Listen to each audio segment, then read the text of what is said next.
Hola, buenas noches, mucho gusto. Mi nombre es Cristian David Valencia. Soy estudiante de Tecnología en Radiología e Imágenes Diagnóstica.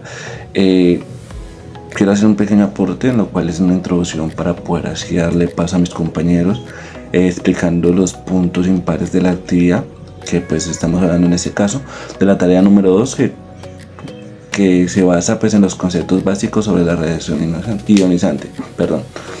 Primero, pues la idea es que con esta tarea, pues el fin es conocer el origen de la radiación, pues obviamente con temas de contextos normativos, también para resaltar que existen 3 tipos de radiaciones. Estamos hablando de la que es la alfa, la beta, y también está lo que es rayos X o gamma.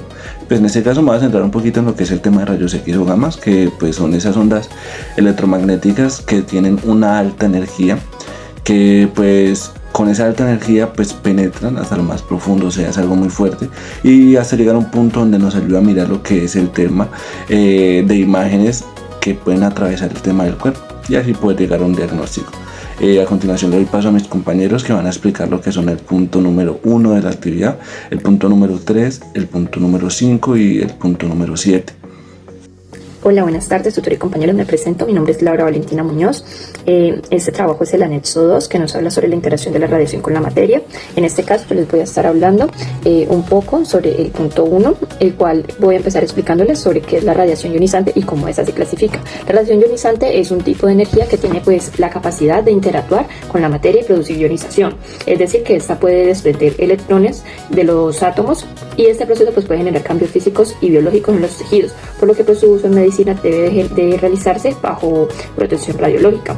La radiación ionizante se clasifica principalmente en 2 tipos, que está primero la radiación electromagnética, que esta pues no tiene masa ni carga, como los rayos X y los rayos gamma, y está la radiación corpuscular, que pues está formada por partículas con masa y carga, como lo son las partículas alfa, las partículas beta y los neutrones.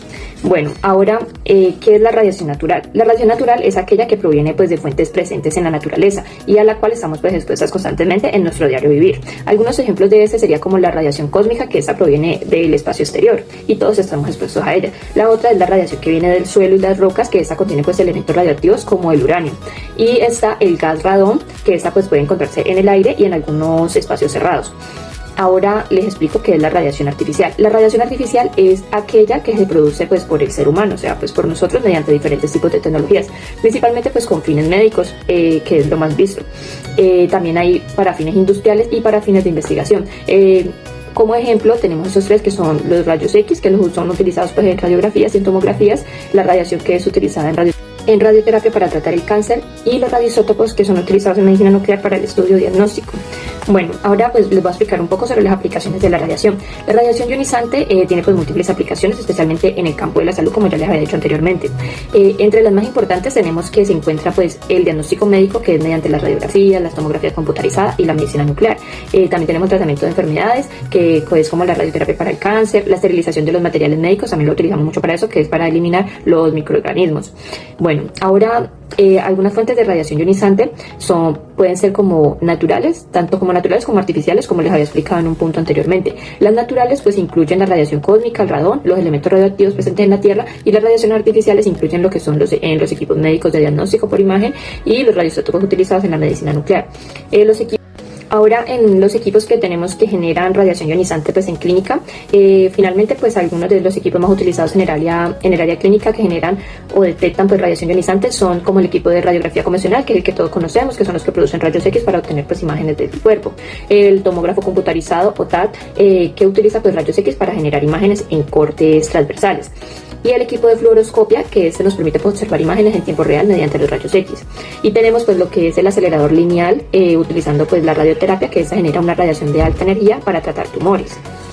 Bueno, y por último tenemos la gamma cámara, que está utilizada en medicina nuclear. Este equipo es muy distinto a los otros, ya que detecta la radiación gamma emitida por el radiofármaco que se inyecta dentro del cuerpo del paciente vía endovenosa. Bueno, pues ya cerrando estos temas, estos equipos y aplicaciones pues nos permiten mejorar el diagnóstico y tratamiento de diversas enfermedades, siempre pues aplicando los principios de seguridad y protección radiológica para los mismos. Eso sería todo. Hasta luego. En este video voy a explicar los mecanismos de la radiación con la materia, y los cuales son fundamentales para entender cómo se forman las imágenes de radiología. También vamos a hablar de los principales mecanismos como lo son el efecto Compton, el efecto fotoeléctrico y la producción de pares.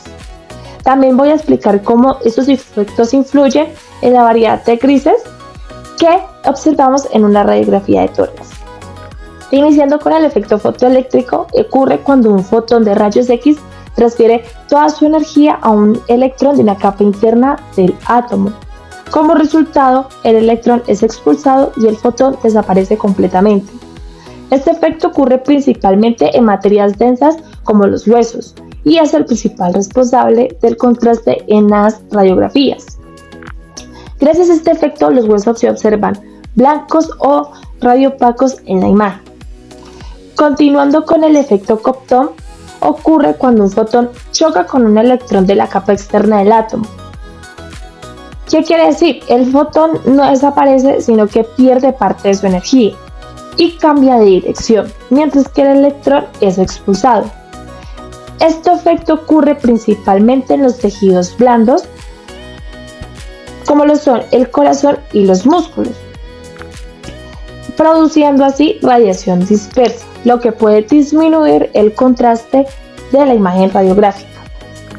Continuando con la producción de pares, ocurre cuando un fotón de muy alta energía interactúa con el núcleo del átomo y desaparece, formando dos partículas, un electrón y un positrón.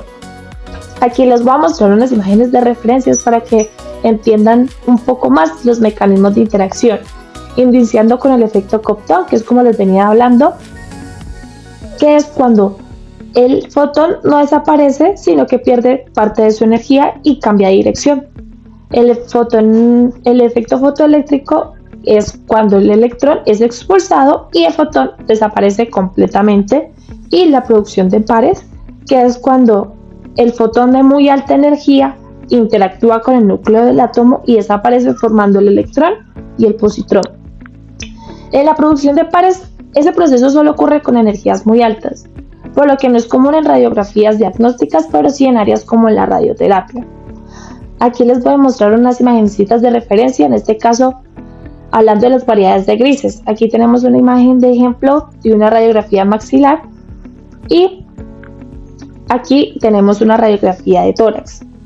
En una radiografía de tórax podemos observar diferentes tonalidades de grises, dependiendo de cuánta radiación observen en los tejidos. El aire de los pulmones se observa negro, porque permite el paso de los rayos X y es radiolúcido. En los tejidos blandos, como el corazón y los músculos, aparecen en tonos grises. Y en los huesos, como en las costillas o en las clavículas, se ven blancos o radiopacos, así como se ven en esta imagen de ejemplo. ¿Por qué? Porque absorben más radiación debido al efecto fotoeléctrico. En conclusión, los mecanismos de interacción de la radiación con la materia permiten comprender cómo se forman las imágenes radiográficas y por qué observamos diferentes tonalidades de grises en estudios como en la radiografía de tórax. Eso es todo, muchas gracias.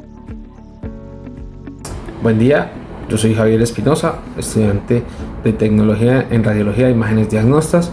El día de hoy les hablaré sobre desintegración radioactiva. Durante el proceso de desintegración radioactiva suceden tres fenómenos principales: la emisión de radiación alfa, radiación beta y rayos gamma. A grosso modo, la emisión de radiación alfa es cuando el núcleo del átomo, buscando estabilizarse, libera dos partículas de protones y dos de neutrones, dando nacimiento a un nuevo elemento. Esa energía liberada en ese proceso se denomina radiación alfa. La radiación beta es un fenómeno parecido, con la diferencia de que la energía se libera, es radiación beta, pero el nuevo elemento que da nacimiento después del proceso de la liberación de energía continúa siendo el mismo número másico, pero cambia la distribución de protones y neutrones. Y los rayos gamma es un proceso en el que un átomo sumamente excitado e inestable libera un exceso de energía emitiendo fotones de alta energía, denominados rayos gamma.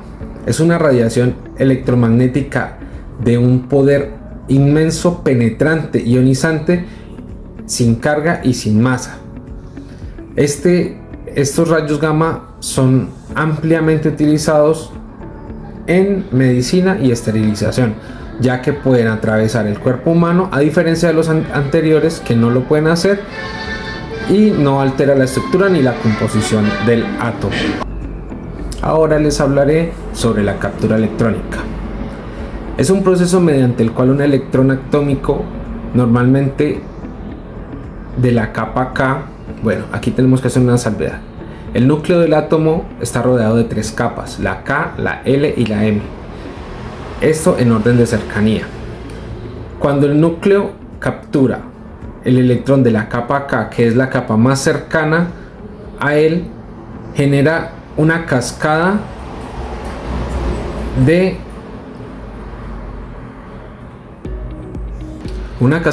electrones de las capas más externas.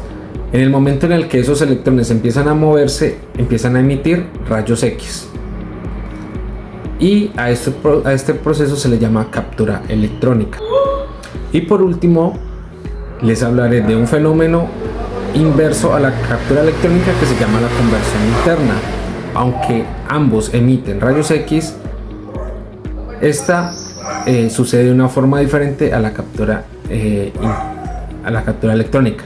La conversión interna es cuando el núcleo del átomo excitado coge el primer electrón de la primera capa, que es la K, y lo expulsa, haciendo de que los demás electrones se movilicen, generando una emisión de rayos X. Y con esto terminaríamos este breve resumen sobre la emisión de rayos X, la emisión de radiación y rayos gamma. Muchas gracias. Alejandra Ferreira, y continúo con el punto número 7. En este ejercicio tenemos una muestra de 100.000 núcleos radioactivos de un isótopo X, cuyo periodo de semidesintegración es de 110 minutos. La pregunta es, ¿cuántos núcleos se habrán desintegrado después de 380 minutos? Entonces tenemos los datos que son número de núcleos, 100.000 núcleos,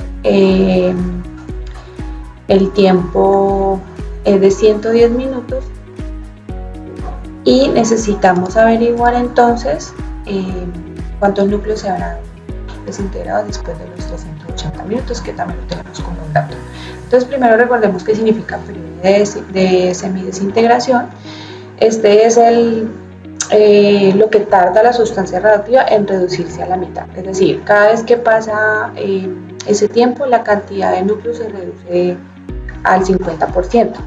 Entonces el primer paso es calcular cuántos periodos de semidesintegración han pasado en 380 minutos. Entonces para hacerlo dividimos el tiempo total entre el periodo de desintegración.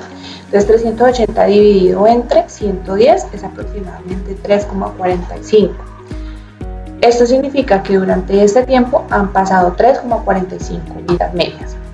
El segundo paso es calcular cuántos núcleos quedan después de ese tiempo. Entonces para eso utilizamos la fórmula de desintegración radioactiva, que básicamente toma la cantidad inicial y calcula cuánto queda después de que la sustancia se haya reducido a la mitad varias veces. Entonces la fórmula es N, que es igual a la cantidad inicial multiplicada por 1 medio elevado al número de vidas medias. Entonces reemplazamos los valores del ejercicio.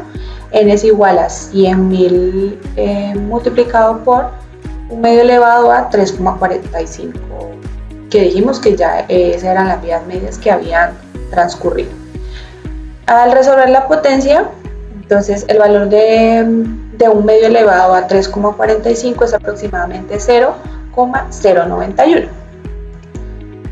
¿Listo? Entonces acá pasamos y decimos que luego multiplicamos 100.000 por 0,091 y es aproximadamente los 9.100. Esto significa que después de 380 minutos quedan alrededor de 9.100 núcleos sin desintegrarse. Finalmente, para saber cuántos núcleos se desintegraron, restamos la cantidad inicial menos los que quedan. Entonces decimos que 100.000 menos 9.100 es igual a 90.900. En conclusión, después de 380 minutos quedan aproximadamente 9.100 núcleos, lo que significa que alrededor de 90.900 núcleos se han desintegrado. Bueno, muchísimas gracias, espero que hayan entendido. Y es así como llegamos al final. Espero que hayan podido entender. Esos fueron los aportes de los compañeros para esta actividad. Muchas gracias por la atención prestada. Chao.